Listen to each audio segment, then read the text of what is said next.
Hey everyone, in this video we're gonna have a look on the compilation process and the GCC compiler. And if you don't have watched my video on the GCC, then you can check out my video downloading and installing GCC. The link will be given in the description, or you can click on the top right corner of your screen. And if you're new to the programming, then you can check out my video on the getting started with programming. The link will be given in the description also, or you can click on the top right corner of your screen. So let's get started.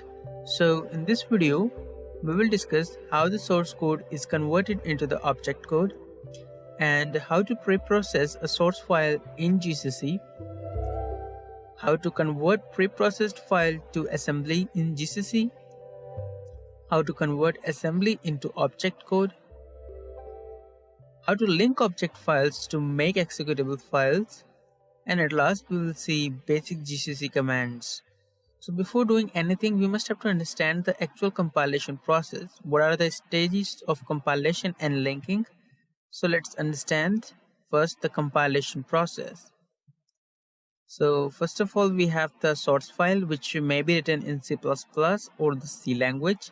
Here I am considering the C language, and here I have also defined the py value, and this is of course a macro or the preprocessor directive. And note that everything which is indicated by the hash sign in the C and C++ will be considered for the pre-processing. That means this will not be a part of the compilation process, but something pre-processing before the compilation process. That means the inclusion and the substitution of the text all will be pre-processed before the compilation, and this is what we call pre-processing. And this file will be get pre-processed. The value of the py is substituted, right? And similar to this, if you include some kind of files, then it will also include it into that, or the substituted into this .i file, right? Now this preprocessed file will be converted into the assembly code, which is a low level machine code, and this is the machine level code. And now this assembly code is further compiled to actual binary code, and this is .o file. Note that these are the all stages of compilation process. And now after this, we have to link. What is linking? Suppose that we have two object files, object 1 and object 2. And in the object 1, we have symbols, symbol 1, 2, 3, 4, 5, 6, 7. These are all the exported symbol which are used in this object 1 file, right? For example, if you have called a function defined in external object files, or you have used a variable which is externally defined in another object files, but you have used all of these in object 1. So we have the symbols these, and the same symbols are in the object 2.o. And now you can see that these are out of orders, but it may be in order also. And now each of these symbol will be linked to a corresponding symbol, right? For example, symbol 2 will be linked to symbol 2, and 3 to 3, and so on. And now after the linking process, we will left with our executable, and this file can be run, and the running of a program is performed by a loader, which loads this executable and sets up the program counter into our machine. We will not talk much about the loaders because this is not our main concern here, but we will just talk about the compilation and linking, how we can do this in GCC.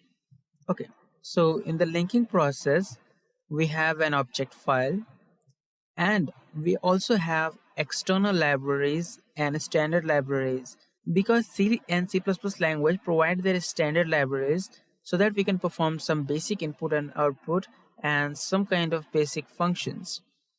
And now this standard libraries will be linked with this object file, and now we will left with the executable. And now you might ask, what is a library? So a library is a collection of object files linked to each other, and the library will have exported symbols so that we can use and link into our other object files. Okay, this was the part of the theoretical stuff. Now let's do have some practical stuff. And now here I am on my laptop, and I will create a new folder, and name it as compilation process. And now open it up, and all the files produced at different stages of the compilation will go here. And now let's open the command prompt. Let's zoom a little bit so that you can have a better look. And now first of all, we have to create a source file in this folder.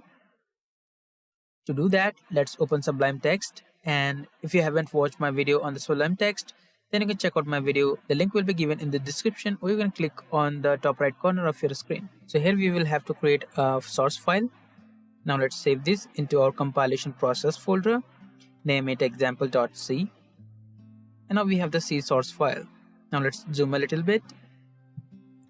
Now let's write some code.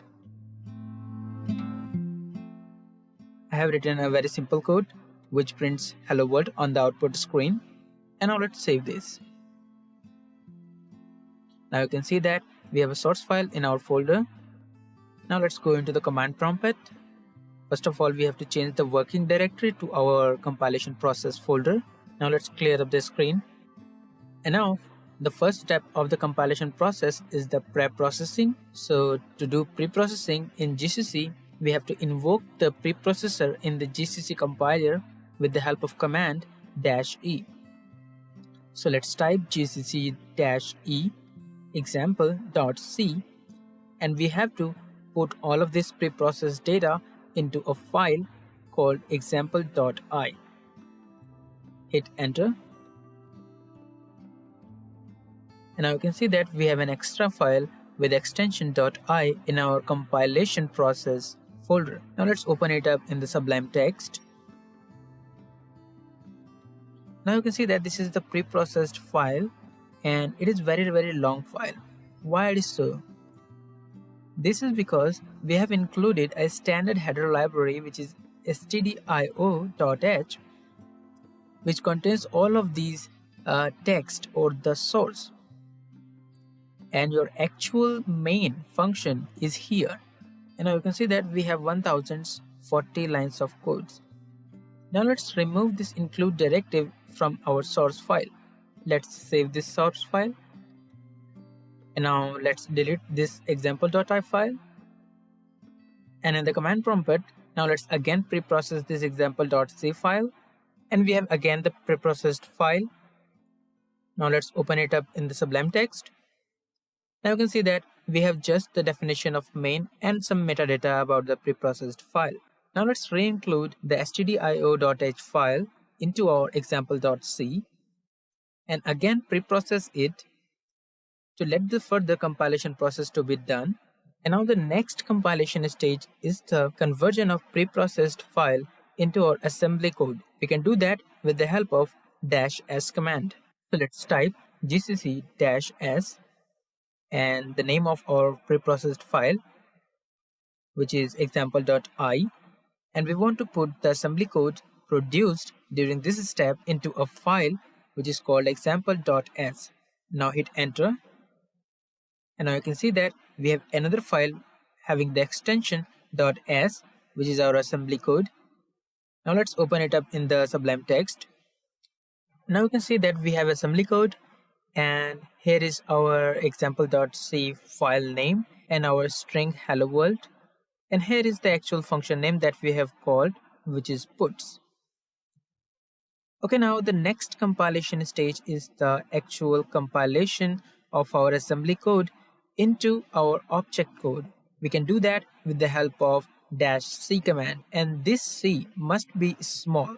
So let's type gcc-c and the assembly code example.s, and we want to put this object code into a file which is called example.o, and now hit enter.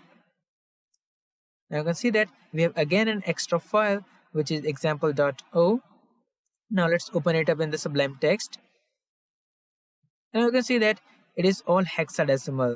Sublime Text represents the binary data with the help of hexadecimal digits, because it is easier to understand the binary digits in the form of hexadecimal, because each hexadecimal digit represents 4 bits of data. Okay, now the last step is the linking. Linking is very obvious and simple. You have to just type gcc and the name of the object file, which is example.o, and we want to put the executable into app.exe file. So let's hit enter. Now you can see that we have another file which is an executable file. If you double click on this, it will not show any window. This is because the program runs and exits immediately. To pause the output window, let's edit the source code. Now let's save this and perform all the compilation process again.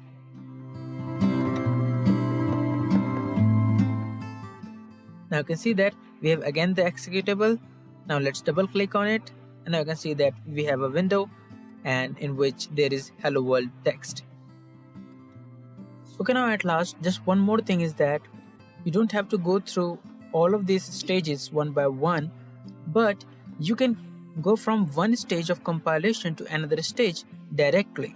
To understand this, let's delete all of these files except the source code. To get directly the executable file, just type gcc example.c-o app.exe. Now you can see that we have just the executable file directly.